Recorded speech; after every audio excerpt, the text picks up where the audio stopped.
Hi guys, welcome back to my channel, and today I'm going to be doing the mid-year book freakout tag.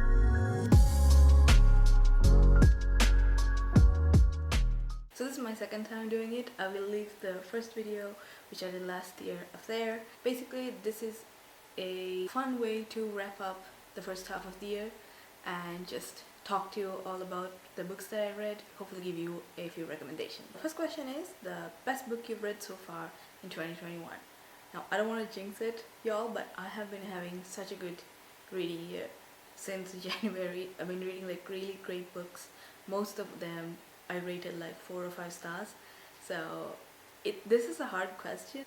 But if I had to pick one, I would go with The Fifth Season by N.K. Jemisin. This may not come as a surprise to a lot of my friends because I have talked about this book with almost everybody, telling them how much I love it. So anyway, I've been reading a lot of fantasy from the start of this year, and I was getting really tired of these common tropes that you see on most fantasy novels, right? Not like Other Girls or The Chosen One or all these things. I was just getting really bored and tired, and I needed something new and fresh and different, and I was trying really hard to stray away from the stereotypical fantasy. So then I picked up The Fifth Season. So starting from the way the story is told to the story arcs of each character and the epic conclusion to this first book, everything is just so well done, and the payoff at the end was so satisfying, and it hasn't happened to me in a while with fantasy. The story is told in second person perspective. This concept was pretty new to me because I haven't had much experience reading books in second person. It took a few chapters to get used to that. I didn't particularly like it, but the thing is, there's a reason why it's told like that. So you're just gonna have to trust the author that she's gonna give you like a solid reason and an answer to all these questions you have, including the narrative style. I mean, you do get used to it, right? It's not like you're gonna be really confused throughout the book. You're gonna get used to this writing style because it's not particularly difficult. It's just gonna be very new to you. So another reason why I really like this book is how much the author respects her audience. Because you basically get dropped into this world, right? And the author trusts you to figure things out and navigate through this weird world, and you will, right? After a few chapters you're gonna know what's going on, and the world building is superb. Like, I've heard so many wonderful things about it, and I do agree with every single thing. Its magic system is amazing, and I just loved every single thing about this book. Especially after I finished it, I loved it even more. Just, it's like everything finally makes sense and you're like, oh my god, this is why. And trust me, this story itself is so fucked up and bizarre. By the end of it, your brain is gonna be smashed like a watermelon. The next question is best sequel you've read so far in 2021. For that I have to go with A Brown by Talia Hibbert. This is the third and final book to the Brown Sisters trilogy, which I read all of them on audio, and the narrator is fantastic. It's such a cute, cozy romance, and it takes place in a Holiday Inn, so I had a really fun time reading it. Because honestly, it's one of the few romance books that I really liked. So third question is a new release that you haven't read but really want to. For this I have 2 books. One is The Unbroken by C.L. Clark and Malibu Rising by Taylor Jenkins Reid. Malibu Rising is TJ Reid's is an auto-author for me. I don't particularly know what this book is about. I just know that one of the husbands from The Seven Husbands of Evelyn Hugo is going to be there, but that's all I know about it. I don't care what the book is about, I'm just gonna read it. So the next one is the most anticipated release for the second half of the year. This, I'm gonna have to go with Jade Legacy by Fonda Lee. This is the final, third and final book to the Greenbone saga. Oh, I read the first book. This book can only get better. I really hope this will be a really satisfying and really great ending for this series because it deserves it. I really liked it. I think I gave it like 4 stars. I will talk about this more in my recent reads video, so I'm not gonna go delve into this now. I really love this book and I can't wait for Jade Ball. So the next one is your biggest disappointment. Now I know this is gonna be like an unpopular opinion, but it's ta-da!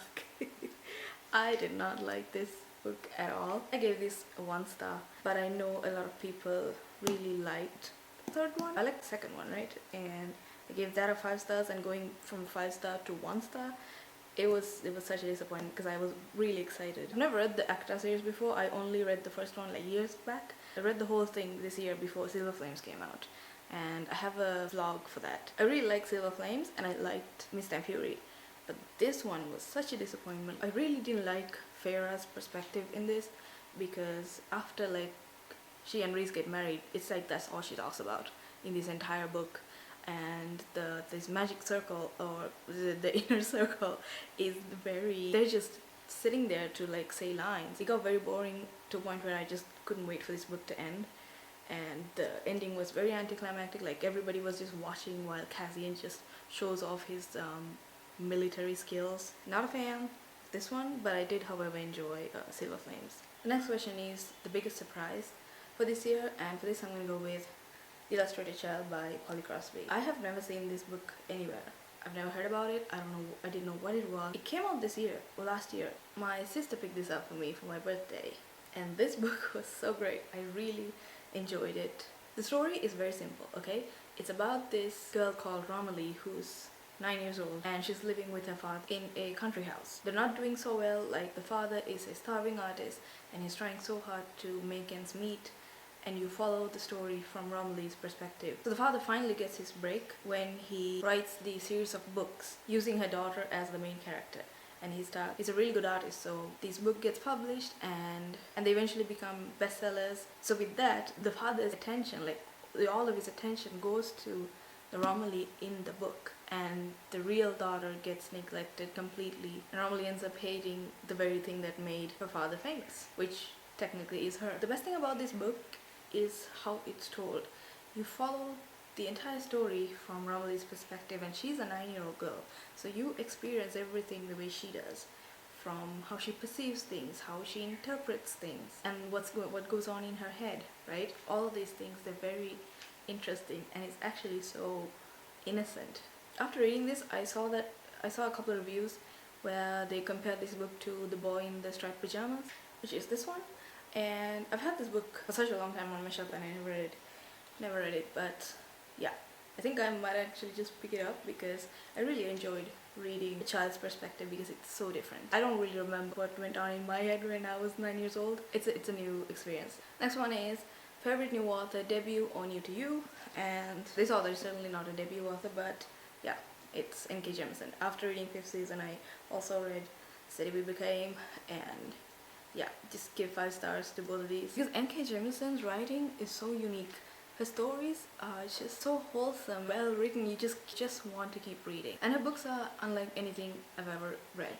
And the best thing about her is that although her stories are like incredibly slow, like they move really slow from the beginning, but the thing about her is that I trust her enough to know that she's gonna give me what I want at the end of it. And there's gonna be like a solid, very satisfying payoff, which is what I really want in these slow burn books. Otherwise it's gonna piss me off to no end. And the other thing, her books are very different to each other. If you take authors like Sarah J Maas, her entire lineup is exactly the same. It's YA or adult or whatever it is. You're not gonna get anything different from these books. And even from authors that I like TJ Reeds, right? Her stories are different, yes, but when you read the two books together, you know it's a Taylor Jenkins book because there's some similarity in it. With N.K. Jemisin, it's very different. Her stories have no connection at all. It's like two people wrote this book and they wrote it well. I really like the topics that she covers and the way she incorporates these important things that goes on in our life into like a fantastical world. Next one is your newest fictional crush. I don't have one for this question, and the next one is a newest favorite character. This I have like 3. I have Nesta, I have Hilo from Jade City, and I have Chauncey from The House in the Cerulean Sea. I love Chauncey, and that is it. So the next question is a book that made you cry, and for this I'm gonna have to go with The House in the Cerulean Sea. And the thing is, I don't have this book because I gave it to my friend. The thing about House is that it's not a sad story. It's just I was crying because I was happy. I was happy because all these characters are just so innocent and wholesome, and that orphanage provides a place for them to belong, which I think it's so important to. These kinds of stories are so important to tell, where you belong and you feel like you belong and you're supported for all the dreams that you want to achieve. I was just so happy for them, and that made me cry. And the next one is a book that made you happy, and for this nobody's gonna be surprised but it's 6 of Crows. So I read 6 of Crows twice this year, okay? Twice. The first book, because I wanted to read it before the TV show came out. So I read Six of Crows for the second time earlier this year. Then I gave the books to my friend because I wanted her to read it before the show came out, but she never got around to it. I took the books back and then I watched the show and I wanted more of these characters, so went back, read Six of Crows for the third time, and then read Crooked Kingdom for the second time. Just being in that world, being in Kettledam especially, and reading about Kaz and Inej and Matthias, Nina, Jesper, Wylan, all of these characters, they make me so happy, so yeah, nobody's surprised. So the next question is the most beautiful book you bought or received. Now for this I'm gonna go with Hollow Smoke by H.M. Long. Just look at this cover, right? I've honestly never seen such a beautiful cover, except this one. So I have like two beautiful books that I bought. This is the second book to The Strange Case of the Alchemist's Daughter.